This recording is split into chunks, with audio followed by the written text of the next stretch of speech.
Saudi আরবের রাজধানী Riyad kingdom সেন্টারের ৯৯ তলায় বাদশাহ সালমান বিন আব্দুল আজিজের প্রাসাদ। বাদশাহ ঘুমাতে পারেননি। তার সামনে টেবিলে রাখা কয়েকটি গোয়েন্দা রিপোর্ট। প্রতিটি রিপোর্টে একটাই খবর, ইরানের ড্রোন হামলায় সৌদি সীমান্তবর্তী মার্কিন ঘাঁটি ক্ষতিগ্রস্ত। কিছু ড্রোন সৌদি আকাশসীমা লঙ্ঘন করেছে। বাদশাহ জানেন তার দেশের ভূখণ্ড ব্যবহার করে ইরানের বিরুদ্ধে যুদ্ধ চালাচ্ছে আমেরিকা।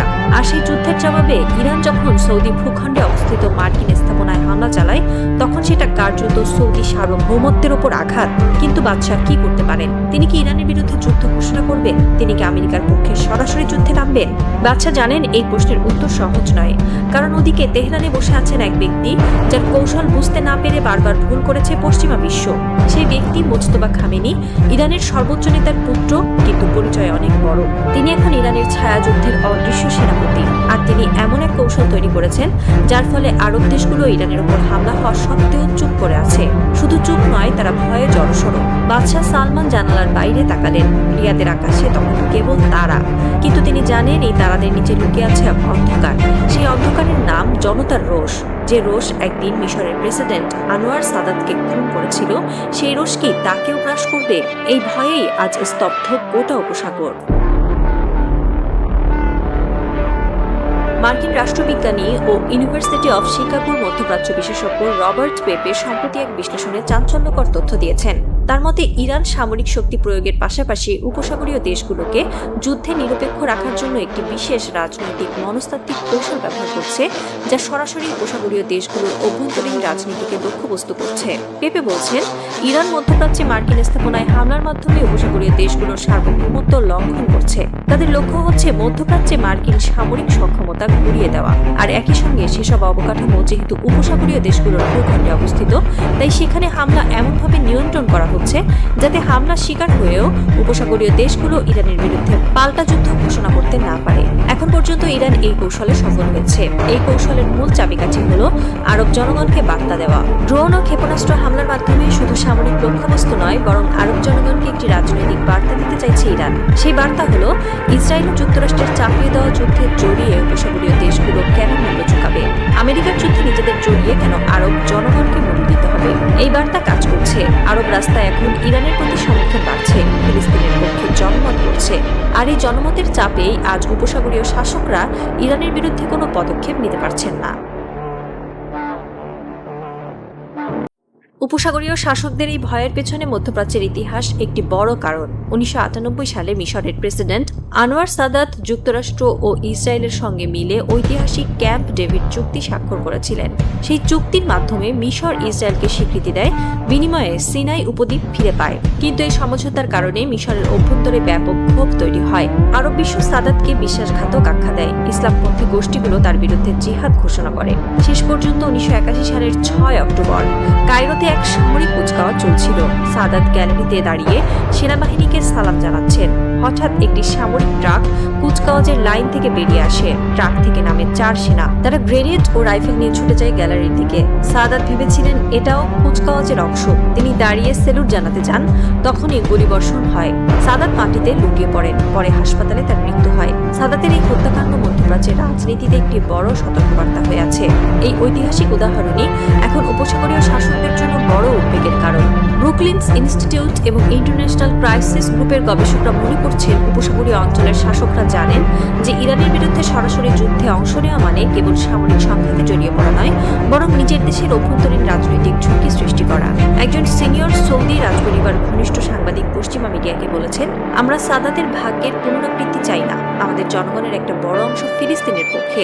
তারা ইসরায়েলকে ঘৃণা করে। আমরা যদি ইরানের বিরুদ্ধে যুদ্ধে যাই, তাহলে আমাদের জনগণই আমাদের বিরুদ্ধে দাঁড়াবে। তারপর সাদাতের মতো আমরাও কি সেনাবাহিনীর হাতে নিহত হব? আল জাজিরা, রয়টার্স ও দ্য ওয়াশিংটন পোস্টের একাধিক বিশ্লেষণে বলা হয়েছে, ইরান এই মনস্তাত্ত্বিক কৌশলে সফল হয়েছে।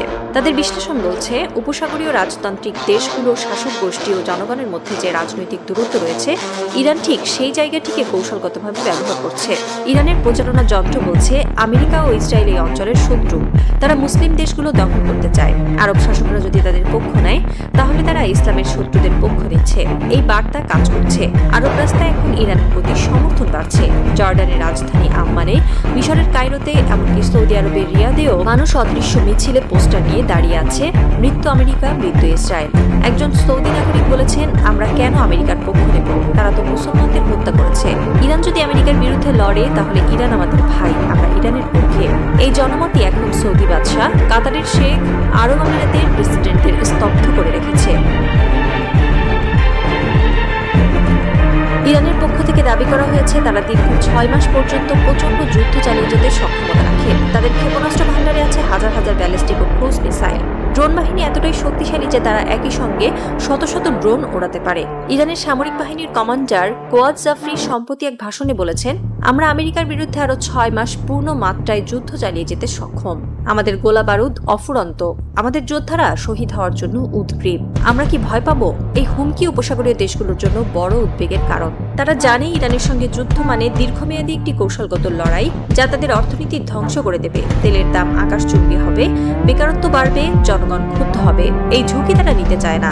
এই পরিস্থিতি যুক্তরাষ্ট্রের জন্য একটি বড় কৌশলগত চ্যালেঞ্জ তৈরি করছে, কারণ ওয়াশিংটন চাইছে আঞ্চলিক মিত্রদের নিয়ে একটি বৃহত্তর জোট গঠন করতে, যা ইরানের বিরুদ্ধে একসঙ্গে কাজ করবে।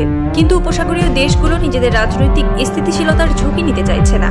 মার্কিন পররাষ্ট্রমন্ত্রী সম্প্রতি সৌদি আরব, কাতার ও আমিরাত সফর করে এসেছেন। তিনি প্রতিটি দেশের শাসকদের বলেছেন, তোমাদের ইরানের বিরুদ্ধে আমাদের সঙ্গে যোগ দিতে হবে। এটা শুধু আমাদের যুদ্ধ নয়, এটা সবার যুদ্ধ। ইরান গোটা অঞ্চলের জন্য হুমকি। কিন্তু শাসকরা চুপ, তারা কিছু বলছে না। তারা কূটনৈতিক নিন্দা ও প্রতীকী প্রতিবাদের মধ্যে সীমিত রাখছে তাদের প্রতিক্রিয়া। এখন পর্যন্ত তারা ইরানের বিরুদ্ধে একটি বুলেটও খরচ করেনি।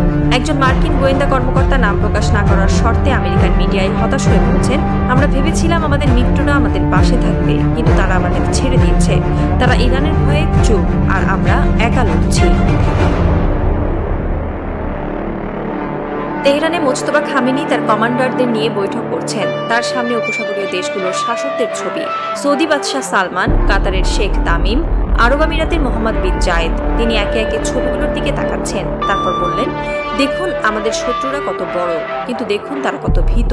আমরা তাদের ভূখণ্ডে হামলা চালিয়েছি, কিন্তু তারা চুপ। আমরা তাদের আকাশসীমা লঙ্ঘন করেছি, কিন্তু তারা কিছু বলছে না।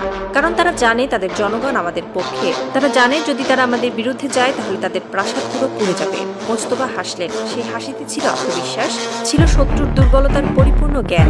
তিনি জানেন এই যুদ্ধে তার সবচেয়ে বড় অস্ত্র হলো আরব জনগণ, আর সেই অস্ত্র ব্যবহার করেই তিনি একদিন ঘুরিয়ে দেবেন তার শত্রুদের। উপসাগরীয় দেশগুলোর ভাগ্য এখন কার হাতে?